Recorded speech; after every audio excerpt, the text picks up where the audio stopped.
अखाड़ा में आपका एक बार फिर से स्वागत है। दुनिया में भारत का डंका बज रहा है। खास तौर पर भारत की कूटनीति का लोहा दुनिया की महाशक्तियां मान रही हैं। प्रधानमंत्री नरेंद्र मोदी पर दूसरे देशों के नेता भरोसा जता रहे हैं और यहां तक मान रहे हैं कि पीएम नरेंद्र मोदी कुछ कहते हैं तो दुनिया सुनती है और उस पर अमल भी करती है। प्रधानमंत्री मोदी की चर्चा ऐसे समय में हो रही है जब दुनिया भर के नेता दिल्ली में इकट्ठा हो रहे हैं और जब G20 के मंच से मोदी ने हुंकार भरी तो पूरी दुनिया ने उनकी बात सुनी।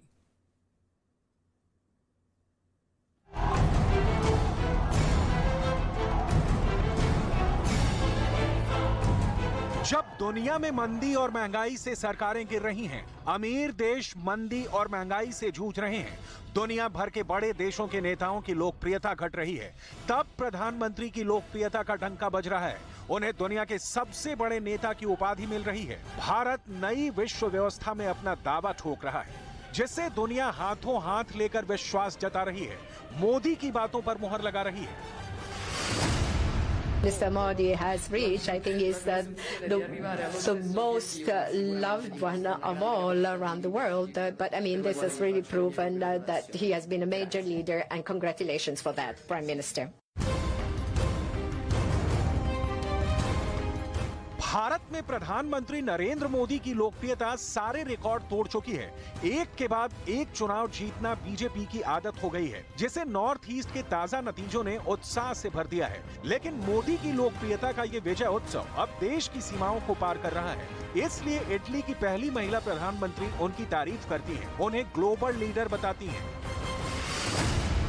Mr. Modi has reached, I think, is the most loved one of all around the world. But I mean, this has really proven that he has been a major leader, and congratulations for that, Prime Minister. अपनी तारीफ सुनकर प्रधानमंत्री मोदी मुस्कुराते नजर आए। मोदी की ये लोकप्रियता ऐसे ही नहीं है। रूस यूक्रेन युद्ध को लेकर दुनिया आज मोदी की तरफ देख रही है। India's independence, and up until today, that's the nature of our relations, and we appreciate highly the responsible and worthy of a great power stance that India is taking globally on all the key matters of the global agenda.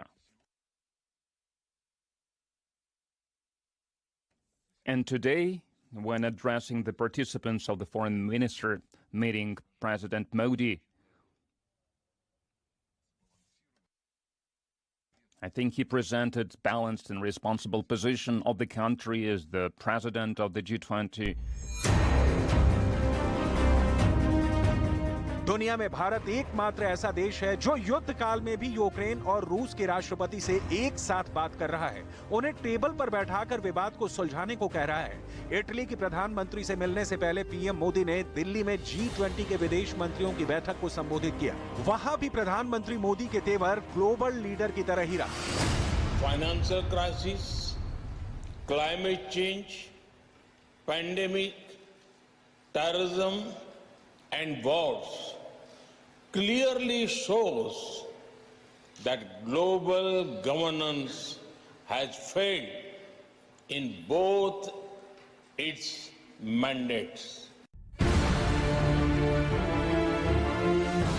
प्रधानमंत्री के बयान से साफ है कि दूसरे विश्व युद्ध के बाद बने वर्ल्ड ऑर्डर को आज भारत चुनौती दे रहा है, उसे नाकाम करार दे रहा है। ये सच भी है, जिस तरह रूस यूक्रेन युद्ध में पश्चिम के देशों ने युद्ध रुकवाने की जगह उसे आगे बढ़ाने का काम किया है, उसने पूरी दुनिया में गरीब देशों की कमर तोड़कर रख दी।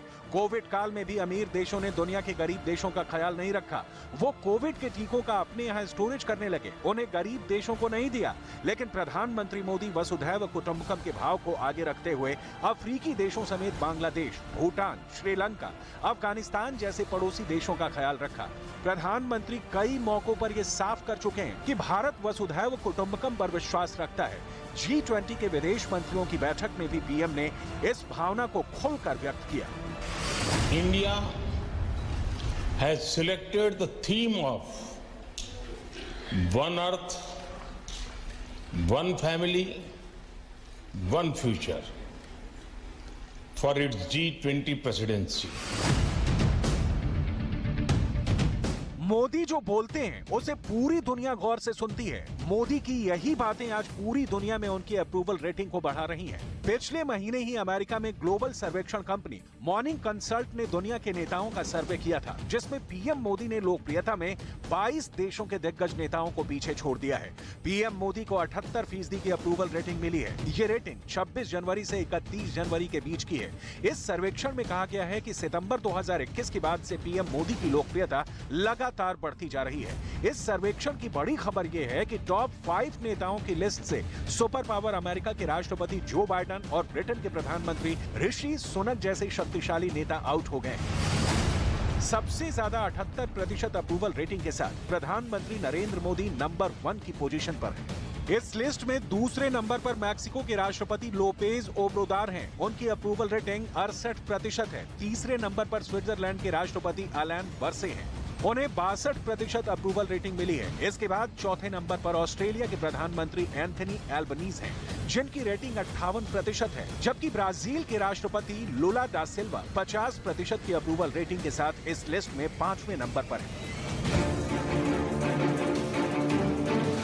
अब आप ये सोच रहे होंगे कि अगर बाइडेन और सुनक जैसे ताकतवर नेता टॉप 5 में नहीं है, तो उन्हें आखिर कहां जगह मिली है और उनकी अप्रूवल रेटिंग कितनी है। आइए अब आपको ये भी दिखाते हैं। हैरानी की बात यह है कि सुपर पावर अमेरिका के राष्ट्रपति जो बाइडेन इस लिस्ट में 7वें नंबर पर हैं और उनकी रेटिंग सिर्फ 40% है, जबकि ब्रिटेन के प्रधानमंत्री ऋषि सुनक को सिर्फ 30% अप्रूवल रेटिंग मिली है, जो ब्रिटेन में चुनाव से पहले उनके लिए बड़ा झटका है। वहीं फ्रांस के राष्ट्रपति इमैनुअल मैक्रों इस लिस्ट में 11वें स्थान पर हैं। उनकी रेटिंग 29% है। दुनिया के बड़े मुद्दे पर प्रधानमंत्री मोदी ने जिस तरह भारत का रुख रखा, उससे भारत का दम दुनिया में दिखा। भारत दुनिया का एकमात्र ऐसा देश है जो रूस के साथ साथ अमेरिका का भी रणनीतिक साझेदार है। भारत जहां एक तरफ ब्रिक्स का सदस्य है, वहीं क्वाड में भी अहम भूमिका निभा रहा है, और ये सिर्फ और सिर्फ प्रधानमंत्री की कुशल कूटनीति से ही संभव हो रहा है।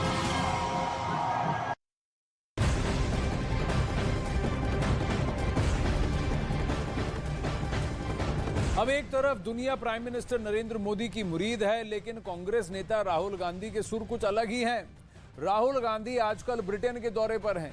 लंदन की कैम्ब्रिज यूनिवर्सिटी पहुंचे राहुल गांधी ने दावा किया है कि उनके और विपक्ष के कई नेताओं की जासूसी करवाई जा रही थी। राहुल गांधी ने आरोप लगाया कि उनके फोन में पेगासस स्पाईवेयर था और खुफिया विभाग के अधिकारियों ने खुद ही उन्हें फोन करके सावधान भी किया। राहुल ने आरोप लगाया कि उनकी बातों को रिकॉर्ड किया जा रहा था। राहुल के इस आरोप पर बीजेपी ने पलटवार किया और उन्हें झूठा करार दिया। कहा विदेश में जाकर झूठ फैला रहे हैं।